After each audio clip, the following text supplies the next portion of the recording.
Salut à toi et bienvenue dans cette nouvelle vidéo. Aujourd'hui on va voir ensemble un vecteur qui peut t'apporter pas mal de clients et tout ça à moindre coût. Je vais t'expliquer tout ça. C'est l'association avec un infopreneur dans ta niche. C'est super important et ça va te permettre d'avoir des clients que tu ne pourrais pas toucher autrement. En fait, ce qu'il faut savoir, c'est qu'un infopreneur va vendre des produits non physiques. Donc ça va être des formations ou des e-books, plein d'autres choses, voilà, non physiques. Et toi, tu vas vendre des produits physiques.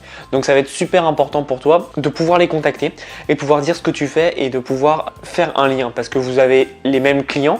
Mais vous n'allez pas vous faire concurrence, vous n'êtes pas des concurrents puisque vous ne vendez pas du tout la même chose. Je te prends l'exemple d'une salle de sport qui s'associe avec une marque de fitness. Ils ont les mêmes clients mais ils ne sont pas du tout concurrents parce qu'ils ne vendent pas du tout le même type de produit. Il faut que tu comprennes ça parce qu'en fait ça va te permettre toi d'avoir un vecteur, une source de trafic en plus. Et ce que tu peux faire, tu peux aller encore plus loin dans la réflexion, mais par exemple, tu as quelqu'un qui a une association avec un infopreneur. Ce que tu fais, c'est qu'à chaque fois que tu vends un produit, et tu mets en cadeau un guide gratuit que l'infopreneur aura réalisé et toi tu t'autorises, enfin je sais pas, tu lui donnes par exemple tes emails de clients, comme ça lui fait du monde dans sa base par un autre vecteur, une autre source de trafic. Toi tu apportes de la valeur en plus puisque tu apportes un cadeau en plus de ton produit. Par exemple, je te dis quelque chose de tout bête, mais tu es sur la niche on va prendre quelque chose de pif, de la couture, du crochet. Et voilà, crochet, c'est très tendance aux États-Unis.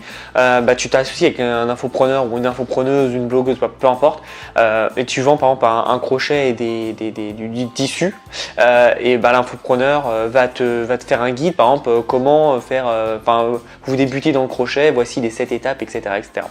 Et toi, ça va apporter de la valeur parce que tu vas pas faire comme les autres magasins qui vont mettre un produit AliExpress et point, c'est tout. Tu vas chercher à apporter de la valeur et c'est super important parce qu'ils vont sentir que tu es humanisé. Et donc du coup, ce qu'il faut que tu fasses, c'est vraiment faire une association et penser à tout ce qui est possible.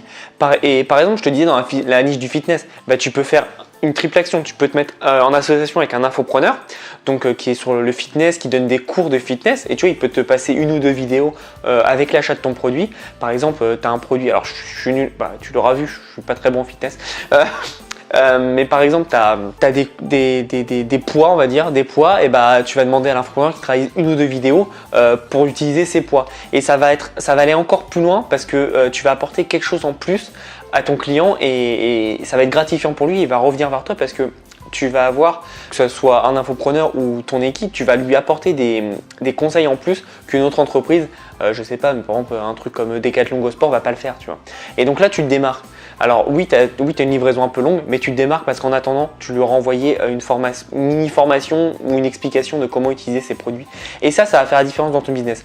Et je te prends l'exemple du fitness, mais il faut réfléchir, tu en as plein d'autres. Tu peux aussi en même temps de l'infopreneur te mettre en association avec une salle de musculation en disant tu fais faire des flyers ou des conneries comme ça avec un code de réduction où tu dis communique sur leur page Facebook et en fait à chaque client soit ils ont un pourcentage ou soit tu reverses les emails et donc du coup toi tu peux leur passer, tu vois, tu peux faire un truc intelligent comme ça. Faut être malin. Je sais qu'on a souvent tendance à croire que le dropshipping, tu mets un produit sur AliExpress et t'envoies une pub Facebook, mais sois plus malin que ça, tu peux faire beaucoup d'autres choses. Le marketing existait avant les pubs Facebook, il existera après, tu vois, et il y a plein de techniques et l'association, l'affiliation, le parrainage, c'est ce qui marche le mieux parce que c'est quelqu'un, ta cible vient de la part de quelqu'un et le bouche à oreille, c'est ce qui marche le mieux dans le monde du marketing, ça il n'y a pas photo. C'est pour ça que l'affiliation, les recommandations, c'est ce qui marche vraiment le mieux. Donc voilà, j'espère que tu vas mettre ça en place. Ça demande un peu plus de travail, mais j'aime bien te présenter des techniques de marketing alternatives parce que c'est ce qui va te permettre de passer au niveau au-dessus et de vraiment casser tes résultats et de les exploser parce que c'est des choses que peu de personnes font, mais justement si peu de personnes le font, c'est que ça demande du travail et toi il faut que tu fasses le travail nécessaire en plus pour te démarquer.